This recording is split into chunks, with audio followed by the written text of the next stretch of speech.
Hi అండి. ఈరోజు మన రెసిపీ వచ్చేసి హోటల్ స్టైల్ పప్పు గోంగూర అండి. ఎంతో రుచికరంగా ఉంటుంది. ఎప్పుడు ఇంట్లో చేసుకునే విధంగా కాకుండా ఇది చాలా డిఫరెంట్గా ఉంటుందండి. పూర్తి వీడియో చూడండి. ముందుగా నేను 200 గ్రాముల కందిపప్పు తీసుకున్నానండి. ఇదిగో శుభ్రంగా కడిగి పెట్టుకున్నాను.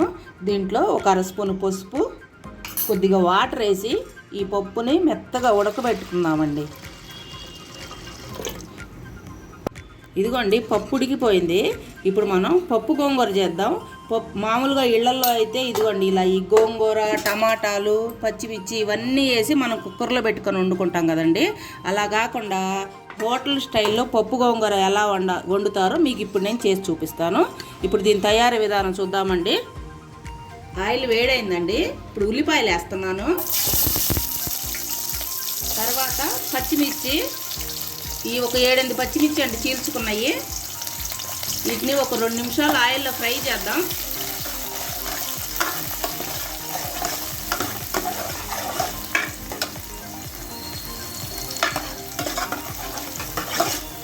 ఇప్పుడు టమాటాలు వేద్దామండి. ఇది ఒక టమాటానే వేసాను, గోంగూర పుల్లగా ఉంటుంది కాబట్టి.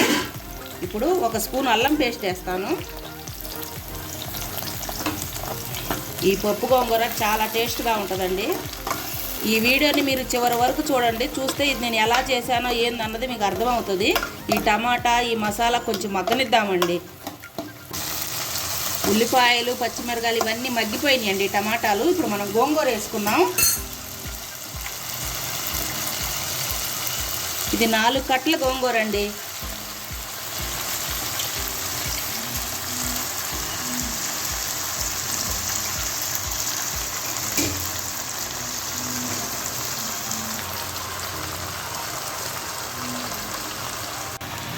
ఈ గోంగూరని బాగా మగ్గనిద్దామండి ఆయిల్లో. దీంట్లో పప్పు గుత్తి పెట్టి దీంట్లో ఎనిపే పని లేకుండా మెత్తగా ఈ ఆయిల్లోనే మగ్గనిద్దాం. మన గోంగూర మగ్గుతుందండి. ఇప్పుడు ఇదిగో చూడండి, ధనియాల పొడి, కారం, పసుపు, సాల్ట్ వేస్తున్నానండి. ఇప్పుడు ఇది కూడా వేసి మొత్తం ఒకసారి కలుపుకొని ఇంకొక 2-3 నిమిషాలు దీన్ని ఇలాగే సిమ్లో వండుదామండి. ఇంకా బాగా మగ్గుతుంది. ఈలోపు మనం పప్పుని మెత్తగా ఎనుపుకుందామండి. ఆల్రెడీ మెత్తగా అయిపోయింది. ఇంకోసారి ఎనుపుకుంటే బాగా మెత్తగా బాగుంటుంది. కొద్దిగా వాటర్ పోసుకుందాం. నేను గోంగూరలో వాటర్ పోయలేదండి, అది ఆయిల్లోనే ఉడుకుతుంది. అందుకని దీంట్లో కొద్దిగా వాటర్ పోస్తున్నాను. పప్పు గోంగూర మరీ గట్టిగా ఉంటే బాగోదు, కొద్ది పలచగా ఉండాలి.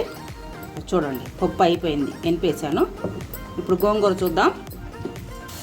ఇదిగో చూసారండి, గోంగూర ఉడికిపోయింది. ఇది ఆయిల్ కూడా బాగా పైకి వచ్చింది. అసలు ఇలా మొత్తం ఆయిల్లో మగ్గనిస్తే పప్పు గోంగూర టేస్ట్ అసలు వేరేగా ఉంటుందండి. అసలు చాలా సూపర్గా ఉంటుంది. ఇప్పుడు నేను పప్పు పోసేస్తున్నాను. ఇది మొత్తం పోసి ఒకసారి కలుపుకుందామండి. కొద్దిగా వాటర్ పోసి ఇది కలిపేస్తున్నా. చూడండి, ఇదిగో చూడండి మొత్తం కలిసిపోయి పప్పు ఎలా వచ్చిందో. ఇప్పుడు దీన్ని ఒక 2-3 నిమిషాలు ఉడకనిద్దామండి. ఇది మొత్తం కలిపాం కాబట్టి. మీకు అభ్యంతరం లేకపోతే ఇందాక మనం ఆయిల్ పోసుకుంటాం కదండి, దాంట్లోనే తాలింపు వేసుకొని కూడా ఈ గోంగూర, పచ్చిమిర్చి, టమాటా వేసుకోవచ్చు అండి. ఇంకా తాలింపు కూడా వేసుకునే పని లేదు.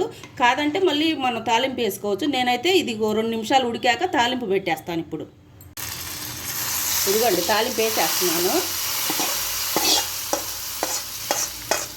ఈ తాలింపు వేసి ఒకసారి కదిలించుకుందామండి. మొత్తం